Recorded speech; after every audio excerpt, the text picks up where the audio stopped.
Dit is de podcast van Omroep Friesland. Noordewien. Met Willem de Vries. Kom verder.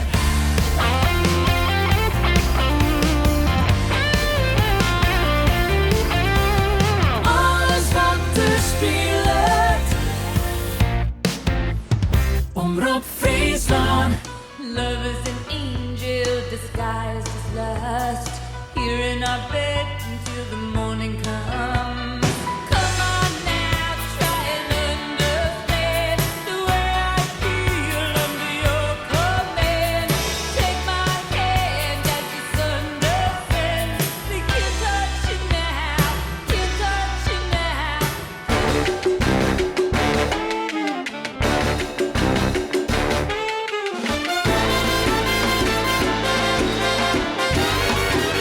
Dit is Noordewien. Goeie, en welkom bij Noordewien. Jullie hebben mij een bijzondere gast aan de tafel. Ik ken hem al heel lang. Het is echt een muzikant in hart en nieren. En het drama wie compleet door een tijd verliezen zien boerenpleets. De verneemde muziekpleets in Gouw, in Vlammen opgieën. Net alleen de hij, maar ik Jan Zwitterstein en Niers zonder dak boven hollen op het terrein. Gelukkig is daar... Wat lucht in de tunnel, want er wordt van alles gepland om een herbouw. Ernst Langhout, mooi dat je best welkom. Dank je.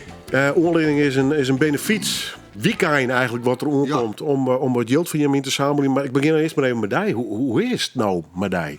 Het gaat op en af. Het is eigenlijk zo'n omstandigheden is het eigenlijk best. Ik ben alles kwijt weg van houden. Oude foto's, meer dan 50 hier. Net alleen van muziek, van onze reizen naar Rusland en van de bands en alles. Teksten, al je handschreun in zo'n stapel boekjes. Ik al hier opfikt. Want het meeste wat ik opschreun was net broek, want ik schreun volle teksten. Dus dat is voort. Dat vind ik heel jammer. Oude oefenruimte opnames of repetities van ons. Want ja, wat op platen cd's staat, daar kan ik wel weer achter komen. Maar die dingen ben voor altijd voort. Was met verschillende mensen op verschillende jaren al je troonnaam haast om muziek. Live opnames die het alleen maar op een cassetje staan nog. Dat is al je voort. Maar ja, van de andere kant dan kijk ik naar zin en denk ik, nou, dat is dan zo. Dat haast net meer. De cynicus in mij zei dan, nou, als je 20 hier neer bent, haast het echt net meer. Maar voorlopig is het wel elke dag, zit me weer, dat is correct is wat Jan ik zei, elke dag zit het wel even door die heen van, dit is voor het, dat ik, ja, dit heb ik net meer. En van de andere kant, alles kan hoe nijbouwd worden, hoe er door de meesten naar de bron, tot mijn grote verbazing reageerd is. Ik kan alleen maar een hartverwarmende tsunami nemen. Dat is een crowdfunding. Alle reacties. Mensen die op series met foto's meidje op internet. En en dan de concerten die georganiseerd worden. Plus, na 2 weken jaren we dat de verzekering toch betalen. Want dat honger even om. Als dat net zo was wie, dan hiek ik het net weten. Dan hiek ik niks aan. De keelstek groen, mijn plotbaan de pleats erop. Verder is niks meer. Maar gelukkig, we kunnen herbouwen. Voorlopig zit er alleen nog maar een plaatstek groen. De rotzooi is in tijd oprommen. Nou ja, dan moet er wat nice tekenen. Ik denk wel weer iets van een pleats. Als het krek plat is, dan denk je, ja... Het is plat, dus nu kan ik van alles bedenken. Maar uiteindelijk, wat ik betocht, het komt elke keer weer uit op van waarom net zoiets wat er stier. En nou ja, daar gaat de verzekering dan ik vanuit. Dus dan kunnen we ongeveer wel weer een plaats bouwen. Hij zal net meer uit 10.000 oude geeltjes bestaan, zoals dus een woordkerij waar ik een proto van houden uit 1860.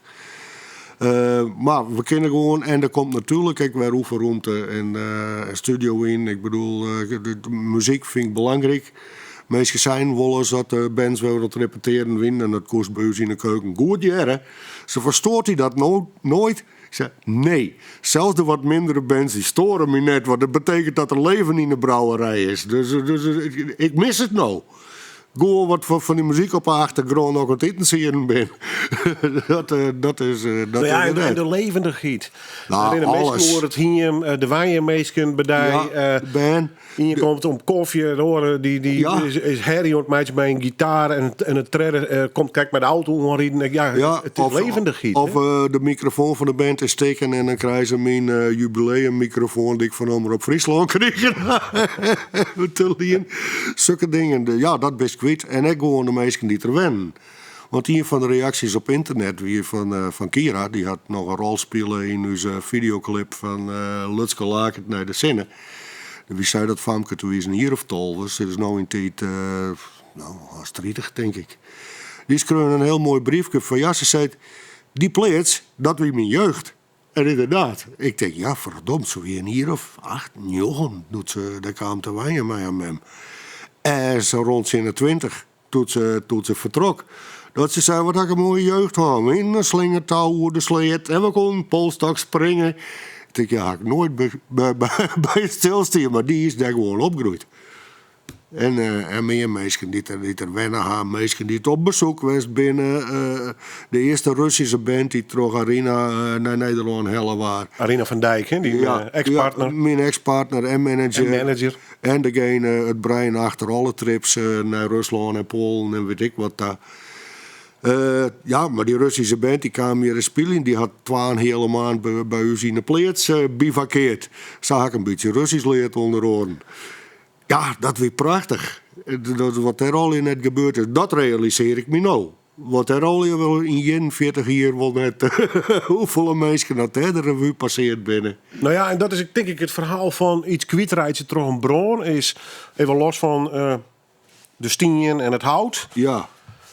Maar een deel van die herinneringen bron op. Omdat die vaak, denk ik, net meer in die holle parlaat haast. Maar als je dat briefje jost met die tekst, of die gitaar, of die opnames. Sure, dan vies het vaak waarom in die holle, hè? Ja, ik zie het heel vaak. Ik nog oude teksten te broeken. Een week wat nice ontschreeuwen. Er maakt niet een stukje bij. Ik denk, wat schreeuw ik 20 jaar verlien op? Mooi, past er perfect in. Ja. Net alles meer wat ik doe op schreeuwen vind ik mooi. De programma in de cloud, maar oldschool, analoog. Ja. Een heel groot deel van die geheugen is verbaand dus. Ja, gelukkig maakt het altijd net extra pijnlijk of niet? Aan de ene kant wel, maar gelukkig had ik een aardig goed geheugen. Dus ik kan me een hele protte herinneren. Het is no shock, ik nog wel eens hier en daar binnen een paar foto's oer. Het Snakewave Festival, bands achter bij de oefenruimte, maar gewoon de feestjes in de tuin. Die we er al jaren houden. Ja, gelukkig zit het meeste nog wel in een holle. Maar ja, de foto's en de werkelijke tastbare herinneringen, die ben ik gewoon voort. Ja. En dat is wennen, dat is lullig. Ik kan geen oude filmpjes meer vinden of weet ik wat. Maar ja, zo is het dan. De rijkers nu een keer dingen kwijt in het leven. En het huis is platbaand, maar we kunnen nijen niet inbouwen. En het hier is er nog, het bos kwam zo'n beetje onplant te halen in de laatste 40 jaar. En alles erbij. We kunnen verder. Nou ja, en gelukkig ben ik net aan het dementeren. En had ik geen Korsakov, hoe de oud dat best kent hier. Een hele prote weet ik nog. En dat is een grote schat, want dat is juist de meesten voor die. Ja. Nou ja, en cruciaal is natuurlijk dat toch de verzekering zijn hebben we in herbouwen. Dat oorzaak hier mij een heel wat minder zin zetten. Ik kan me voorstellen, want dan gaat het uiteindelijk toch weer altijd om yield. Ja. Maar ja, yield-budget, dingen kennen. En weer een toekomst. Absoluut. Yield op zich interesseert me net zo vol, maar was het mijn kist en was het van nodig, haast dat sowieso al, dat telt wel. Ja, want mijn beenfiets is geen naar je pleert bouwen, hè? Nee, de kist een aardig stik, want de oefenruimtes bij de wand. Daarom we zijn als de verzekering net betelt, dan doen we de helft van het yield voor de bedefiets, voor de herbouw van de pleert en de rest van de oefenruimte. Zij betalen de verzekering al, dan wordt alles naar je oefenruimte staan. Ik vind het zelf ook prachtig. Ik speel hier net een hele protte meer, maar ik vind het mooi om die bands erachter te treffen en om ze te jaren en te zien. En Ja, zo komt ze nou eens wat zien. Zo ik het koortje van de man van Doutsen van Strawel te mooi meisje te jong. Ja, wie snijdt hem op. Papa komt met een briefje in de keuken. Hij zegt, ja, we straks even voor de opnames een koortje nodig. Kist even meisje, jongen, dit is de tekst. Wist de zin nog, of net? Ja, de mem. Ja, De mem van Doutsen. ja, de man. Ja, de man. Ja, de mem. Ja, dat weer de mem van Doutsen. Ja, dat. Ik vind het mooi is de best. We gaan een beetje in het verleden hingen. Nadien werd al even bij de eerste plaat die we draaien. Patti Smith. Ja, Because the Night. Ja, grote hit. Van Ja. deze zeer eigenzinnige dame. ja. Wie is er fan van? Ja, ik ben zeker de plaat Easter, werd dit nummer van komt. Maar ik had oudere platen. In die tijd had ik sowieso een hele dubbele muzieksmaak. Ik hoorde van Ierse folk, Dubliners en weet ik wat. Maar ik vond The Who en Led Zeppelin en weet ik wat. En Patti Smith en David Bowie, Lou Reed vond ik lekker mooi. Dat stier gewoon naast elkaar voor mij. Dat waardeer ik. Ik speelde folk. Letter, ik hoorde muziek. Maar ja, dus Patti Smith, dat draaide ik op dezelfde dag dat ik iets voor de Dubliners draaide. Wij draaiden ze erop. Hier is de pick-up. Ja, meest platen. Tijd van Patti Smith is die gewoon op een vinylplaat. En kochten ze die platen zelf? Ja, meestal wel. Ja. Meestal wel. Of, maar ik haal ook aardig wat muziek uit de bibliotheek bij en dan gewoon op een cassette doen. Ik ben nooit echt helemaal precies op het geloof. Als het versje maar aardig klonk. Ik ga eigenlijk nooit boksen van 10.000 euro in een huis aan of zoiets. Dat vind ik net belangrijk. Neil Young, wanneer kwam die? Al vrij in het rap. muzikale leven. Ah, interessant. Die kwam toen een jaar of 10, 11. Misschien krijg ik 12, denk ik. Toen wie komt uit Van Hoes bij meisjes die waren toen in Kanaleneiland in Utrecht. Dat we toen een mooie, keurige, nette, frisse flatbuurt met jonge gezinsjes erin. Later kwamen studenten en toen kwamen al die junkies in te wijnen en nou had ze het afbrutsen. Dat had het minder lang uithouden als u spleet. Maar daar wie ik uit Van Hoes en daar wie Avro stap op. Nou, Ad Visser, de presentator met de prachtige bril. Penny de Jager, de danseres. Ja, maar die jongen, dat is nog steeds een die ik me herinner die ik ken. Er waren verschillende bands. Er waren Iron Butterfly, maar Inagada Davida. Volgens mij wie het Black Sabbath. Ja, die waren nog steeds druk bezig de hardrock uit te vinden. Geweldig. Black Paranoid spelen die ook. En dan winnen er meer dingen. En ineens zit er zo'n vent met een akoestische gitaar, houthakkers, jack, mondharmonica voor. En dat weer Neil Young. En die spelen Heart of Gold. Al dat horen vond ik echt prachtig. Die hoorde muziek. Er zie je altijd wat rommel bij in die programma's. Maar die Neil Young, ik weet voort niet in verkocht. Ik denk, dit is mooi en dit ken ik. Zijn stem, de manier van spelen. Ja, die stem. Hij had ook een bepaalde houding altijd wel, vind ik. Ja, hij straalt iets uit. Hij is ook een van die meesten die zeggen van ja, hij speelt het vrij simpel gitaar. Ja, dotter, maar wat er doet is helemaal to the point. En ja, zijn zangstijl, daar hoort van of de vind je het irritant. Nou, ik hou er wel van. Dus ik weet voort niet en ik denk ja, dit had iets dat ik verkocht. Dus daar kwam Neil Young bij. En we draaien het nummer Rockin' in a Free World. Ja. Waarom dit nummer? Nou, Heart of Gold hier heel erg voor de hand is. Maar toen Rockin' in a Free World, ja, ik had zelf ook in het repertoire zitten. En we hadden met de band ook keiharde uitvoeringen die in, maar akoestisch speel ik het ook wel. Die Neil Young zelf ook. En toen ik dat nummer die toen dacht ik, ja, dit is mooi. Het is pure rock and roll eigenlijk, maar wel in de stijl van Neil Young. En het gaat door de braas. Dat had voor mij direct altijd wel te doen. Grote hit van een fantastische muzikant. Rockin' in the Free World. Neil Young. Die op het listje van mijn gast van Joert. Ernst Langhout. Ja, die ook haast net te introduceren met zijn ongelooflijk lange carrière. Waar zit hij eigenlijk op? Haast. Had je enig idee? Ja, ik ben in 1973 begonnen met mijn eerste bandje. En toen ik in Schotland eerste muziek had. Nou ja, vanuit binnen een dikke jaar of zoiets zijn we eerste optredens. Ja. Dat begon vrij fanatiek. Waar zit hij in die band? Nou, Gerrit Breiteler en Sibian Postma. Gerrit Breiteler kennen we nog steeds, want die is nog steeds actief. Sibian, ik heb geen idee wat hij nou doet. En dan spelen we wat folk, Ierse folk. Wie Maar dat Haggis? Ja, dat was het begin van Haggis, ja. Hoewel we hier toen in het begin meestal Zeperen volgens mij. Maar dat weer dezelfde tijd zo'n beetje. En toen kwam al vrij snel Johan van der Veer erbij met mandoline en mandola. En dat weer inderdaad Haggis. Maar dat is vanaf 73 en in 74 het eerste optreden. En daarna is het gewoon terug. Ja. Wat voor sfeer honger in Friesland, in Nederland? wat hier in de 60 gaan we natuurlijk altijd door de hippies. Ja. En hier is in de jaren 20 wel een beetje dat sfeerke nog. Zeker wel bij de folkies, denk ik, of net? Ja, absoluut. En Hangt daar nog een soort hippie sfeerke? Ja, en daar heb ik helemaal geen moeite mee. Want wat daarvoor de hippies wie alleen maar erg. Ja, die jaren 50, daar hoefde ik echt niet naar waarom. Dus wel degelijk toen ook al een beetje in de gevestigde orde onder het schoppen, Ja, of net? meer van een beetje meer vrijheid in het leven, dat zou wel kennen. Wie het benauwend? Ja, ik had een deel. Ik ben van jongetje 56 en pas bij de jaren 60 kwam het van mij een beetje verhoring. Dat echt dingen verhoren. In het begin ging ik net helemaal terug, want daar was ik te jong voor om te zien wat er aan de hand was. Maar ik wist wel dat er wat aan de hand was. En ik jaren de muziek direct van. En dat begreep ik soms ook nog net alle jaren. Ik was te jong voor de werkelijke hippies. Maar ik hier wel wat met die mentaliteit. Want zat ik steeds. Er valt van alles over hippies te zeggen. Maar daarvoor werd het alleen maar erger. Wat in eigen omjouwing?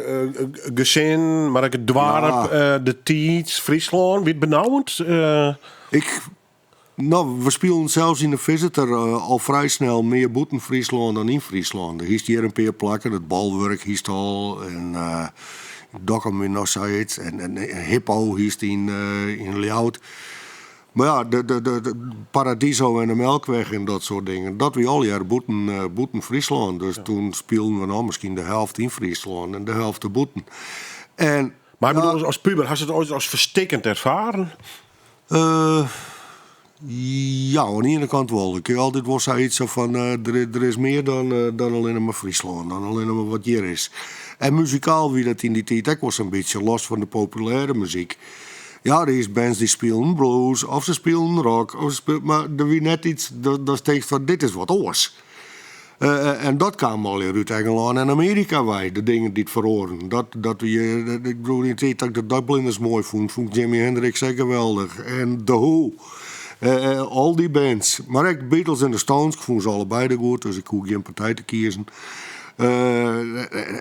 Led Zeppelin en al dat soort dingen. Dus dat, en ik wil in de gaten dat al die verhoringen die komen hier net wij. Die komen uit Engeland en uit Amerika wij. En wij spelen het een beetje nee. Op zijn best. En daarna kwam hier echt wel afzien van dat er altijd mensen in Nederland was binnen die het wel vernijend bezig winnen. Maar die dreunen in die tijd net echt onder oppervlakte. Had je ooit wel eens wagen om in ieder geval Friesland te verlitten? Ja. Dus ik zie je, Amsterdam op, over mij, Berlijn, Londen. Nou ja, ik ga wel tochten. Ik denk, dat ik ook naar Engeland of weet ik wat. Ik kan me de gedachte heel goed voorstellen namelijk. Ja, het is er nooit van kwam, want van de andere kant, ik jij hier echt wel tussen. En de kist ik hier. Wat om Friesland? Ja, ik aan de ene kant wel. Ja, ik ben altijd blij dat ik weer in Friesland ben, ook in een grote stad zitten. Ook in Schotland was binnen Steven Wen, want hij is zo plat. En het land is meer wat te green worden. En dat had in Schotland veel minder, bijvoorbeeld. Maar ja, Friesland, in Nederland was ik het eerst in Friesland. Ik had wel eens overwogen om ergens oors heen, maar ja, er komen stoer al dezelfde dingen in het leventje. Dus ik is lekker goed in Friesland zitten, want dat had zijn voordelen. En die taal? Nou ja, ik vond het mooi dat ik Bob Dylan in het Fries zongen kon. Dat, in het begin schreeuwde ik al mijn versjes in het Engels. Want de muziek waar ik van houden, dat werkt in het Engels. Oh ja, op een bepaald moment denk ik, ja, kan ik Fries krijgen. Ik kan dingen niet Fries doen. Dus toen ben ik begonnen mezelf noemers in Fries te schrijven. Ja, want hier is het voorbeeld van Friese muzikanten die vak in winnen. Eigenlijk net. Nee, ik ben altijd wat dat betreft meer west van zelf doen, zelf bedenken. Daarom heb ik nooit muziekles gewoon. Ik gewoon mijn meisje spelen, zelf leren, akkoordenboek een keertje. Zij is dat eigenlijk zo'n beetje mijn teksten. Ik heb wel grote voorbeelden van meisjes, maar in Friesland zelf wie er net echt. Er zijn meisjes die goed binnen, maar wie niks werd ik me. Misschien een band als Ierald, maar in een stemmer erin, dat vond ik wel heel mooi wat die dien. En hier is in die tijd ook Farmers Union. Dat weer voor mij ook wel, dat weer een beetje hetzelfde groep. Ik hoor die meisjes ook. Dus dat weer voor mij ook wel een beetje zo van, ja, dat is wat hier gebeurt. Want intussen ben we redelijk gewend aan al die projecten. Hè, van Cohen in het Fries, Status Quo in het Fries. Ja. Johnny Mitchell in het Fries. Nou, zo kijk ik nog wel even terug in. Mm-hmm. Wie is toen de eerste? Nee, want dingen wie Jacques Brel in het Fries. Die douwen die voor hem, douwen Heringen. Ja, douwen we niet voor. Maar we hebben vlak daarna wel de echo goed. Want het is haast een traditie worden, ze staren zo. Ja. Dat is een project, komt er weer in centraal, nou ja, mij de Beatles of Jimi Hendrix of Cohen, neem ze al maar voor op. Ja. Ja, de Dylan wie voor mij zo'n interessant en grote klus. En dat waren me gewoon cadeau in. Ze kwamen bij me met 30 teksten. Dat die Marius van Reboelje, ze wint bij. Eerst wien ze Harme Wind die hier die teksten oerzetten. Nou is het al een hele klus om Bob Dylan oer te zetten. Status Quo is makkelijker. Ja, zo simpel is dat. Maar die wie bij de AFO-quest. En ja, daar zijn ze, ja, Bob Dylan is een zanger. Dus gewoon een bondelje vanuit Jan is minder interessant. Maar een cd worden. Toen wien ze Marius de Boer vregen. Dus win ik dat in de muziek. Dus de boelje komt al gauw. Maar Marius die zei, nee, dat is net iets voor mij. Maar ik weet wel in die het helemaal past. Marius wie diezelfde dag bij Nijmeid af. Want die was bezig met een Benna Veskes project bij Hendrik van der Meer. En hij stelde mij dat voor. Hij zei, 30 teksten, Dylan in het Fries. Ik zei, ja, dat wil ik wel doen. En ik kies zelf ooit dus de wachttoer of alle lange Watchtower roer zetten. Dus ik zei, wat is de bedoeling? Mijn band of mijn gitaar alleen nog? Hij zei, dat vertrouw ik, dat is carte blanche. Ik kan wel vertrouwen op dat het wat moois van mag is. Mooi, goed uitgangspunt. Ik zei, wanneer moet ik klaar zijn? Is er een deadline? Hij zei, als het klaar bent, is het klaar. Want hij zei, er is geen haast bij. Er is geen hit. Er is geen, dus als dat toen 2 jaar klaar is het echt best. Nou, zo lang ga ik hoe de eerste cd dien.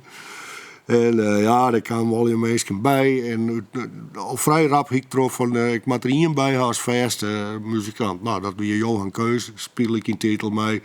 Johan kent alles. Die kan ook drumdingen bedenken, bassen, gitaar en op een hele eigen manier. Vandaar dus dat het project al gauw omdoopt is door mij in plaats van en Slanghout Dylan in het Fries en Slanghout en Johan Keus Dylan in het Fries. Ere toekomst. Ja, ik vond dat wij dat echt met z'n beiden ontwinnen. Hij had hele goede ideeën qua arrangementen. Dat ik vaak wel geneigd ben om het hele Veskes Seis compleet nacht om een kwartrot te spelen. Zei we dat doggen. Dus nou. Zo hebben we dat in. En ja, dan is dat Fries hartstikke mooi. Dan komt meestal bij de supermarkt Tjen. Wat Wifke mij een mooi permanentje zei. Wat had toch een mooi Veske op de radio? Ik zei, welke? Nou, Roosentine win. Ja, ik zei, het is maar van deel mijn Veske. Want Bob Dylan had het eigenlijk skreun. En ik zong eigenlijk alleen maar de oerzetting. Bob Dylan, zei ze. Ja, daar had ik wel eens van jet. Zulke dingen krijgt. En dat denk ik, ja, het Fries pakt dat op. Die vrouw die hier nooit een flauw idee had, werd de Roosentine win, Blow in the Wind toegong. Nou wist het wel.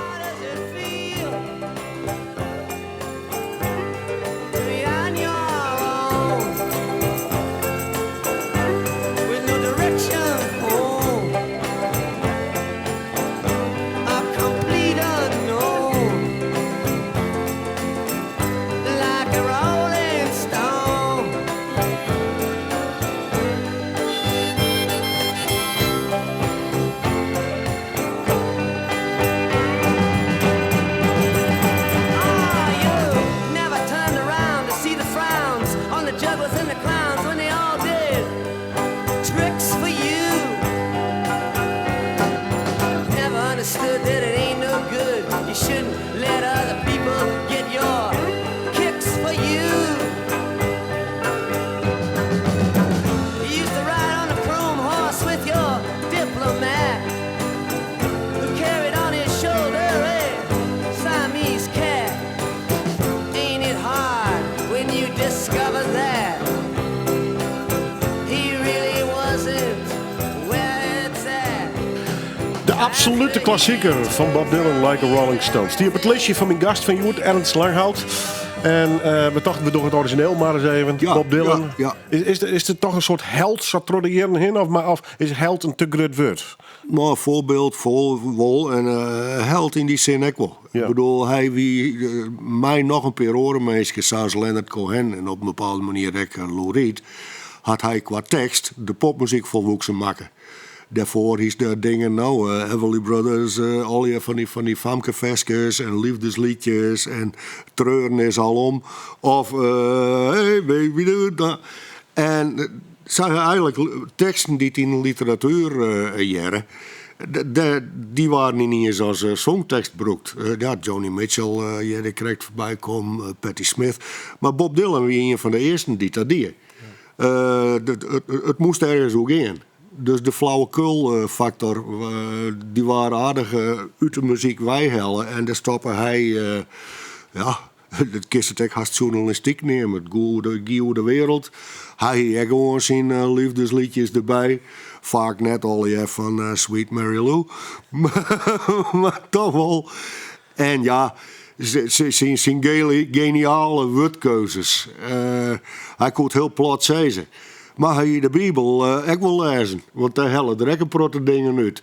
En net met een soort christelijke verkondiging. Had er een paar jaar had er dat in de tijd van Nashville Skyline. Want dat is ook al even verdwenen. Maar hij wie daar ook wel van op een hichte. Dus ik denk, ja, die man die had gewoon inhoud. En tegelijk ook strette taalbroeken. In plaats van mooie taal alleen maar. Dus dat, ja, dat is wel een van mijn helden. Ja. Hij is haast 82. Is zijn man nog relevant of net? Wat vind je? Ja, nou dat is... Of is het wat een secondeur gehoord man worden? Ik denk allebei. Soms kan een secondeur hoort man best nog wel... Die kunnen wel zinnige dingen zeggen. Hè? Ja. Maar soms kun je denken van ja, oké, dan kun je trots zeuren. Waarschijnlijk had er als de meeste artiesten zijn hechtepunt ergens tussen de 20 en de 30 houden. Maar ja, daarna had er ook prachtige noemers nog maken. Mooie LP's maken. Zijn optreden stiende wel onbekend dat sommige magnifiek waren en anderen maar een beetje prutswerk. Maar ja, dat krijgt als elke dag op het podium steeds. Dat doet er eigenlijk al sinds de jaren 60. Man is eeuwig on tour, had ik het idee. Ja, dat zou het wel zijn. En tussen maken er dan platen. Ja. Die weet ik net oors. Volgens mij moest hem dat ik net oppakken, want ik word de eerste gauw deed. Hij is verslaafd aan optreden. Dat was het zo litten. Best is toch zelf op dit stuit?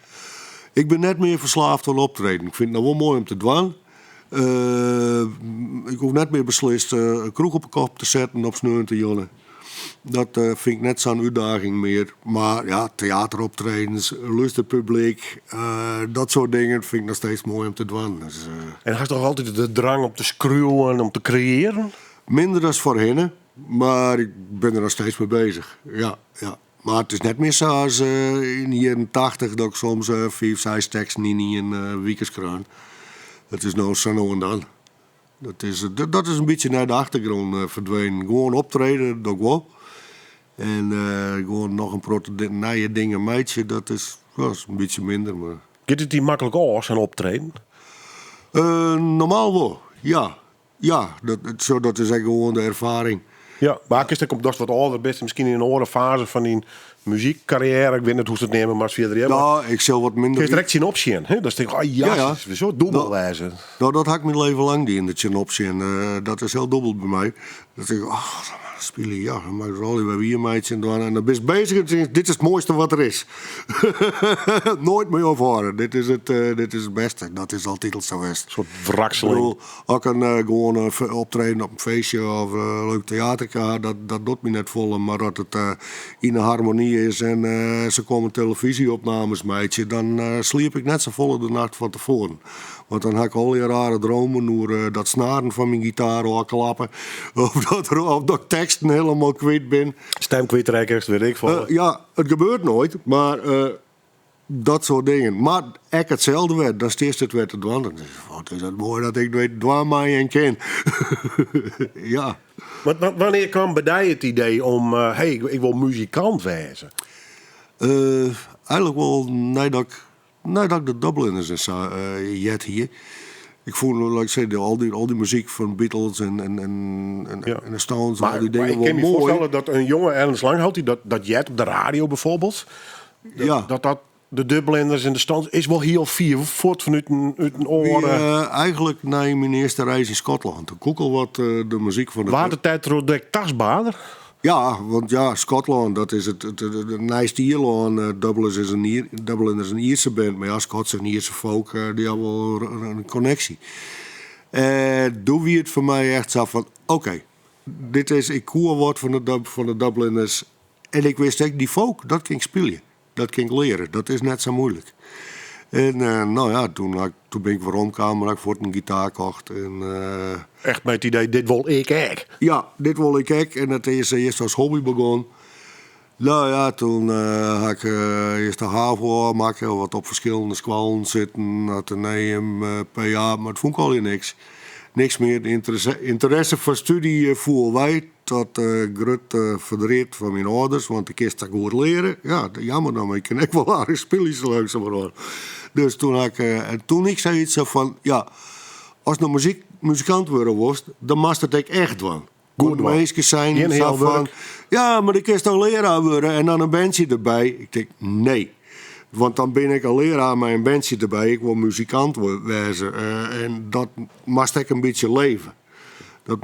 Dat leven, dus daar ga ik gewoon de romte van maken. En, jammer voor de studiecarrière, maar helaas. En ja, dat begon ik al vrij snel wel aardig te rennen. Eerst in het folkcircuit. Ja, later bij de Visitor. Nou ja, toen zie je het nog gauw een beetje in het Nederlandse.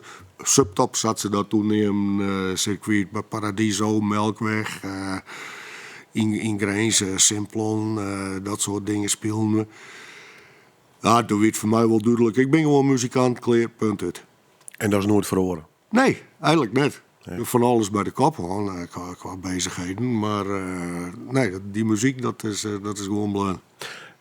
Dublin is heel belangrijk voor die West in muzikaal opzicht. Planksty, ek? Ja, Planksty ek. Want ik weet tweede hier in Schotland. Of misschien wel de eerste, denk ik. Nou, die 72. Toen kon ik al aardig wat van die Dubliners vestjes jongen. En ik was er in een internationaal studentenkamp. Wij plukten frambozen. Dus ik stierde al frambozen plukkend. Dat is meestal 10 uur in. Stier ik die vestjes te jongen. Er werd een jongen uit Ierland. Hij zei, dat is toch al die Ierse vestjes te jongen. Maar hij zei, we gaan nou een nieuwe band in Ierland. Die vind ik zelf beter dan de Dubliners. Planksty. En inderdaad, muzikaal, Planksty zit geniaal in elkaar. Dat komt aardig in de buurt van klassiek. En de Dubliners is toch iets meer richting kroegmuziek. En toen kreeg ik een paar weken later uit Ierland een plaat thuisgestuurd van Planksty. En van die plaat zitten er nog steeds 6 nummers in mijn repertoire. En één daarvan is Raggle Taggle Gypsies. Why do you leave your money over here? Why do you leave your Haroni with the Lord of Alfora, the Raggle Taggle Gypsy? You're what do I care for me house or me land? What do I care for my honey over here? What do I care for me only with the Lord? I'm away with me Raggle Taggle Gypsy. Well, it was there last night, you'd the goose got their bed with blankets drawn, so come here. Tonight you lie in a wide open field in the arms of your Raggle Taggle Gypsy.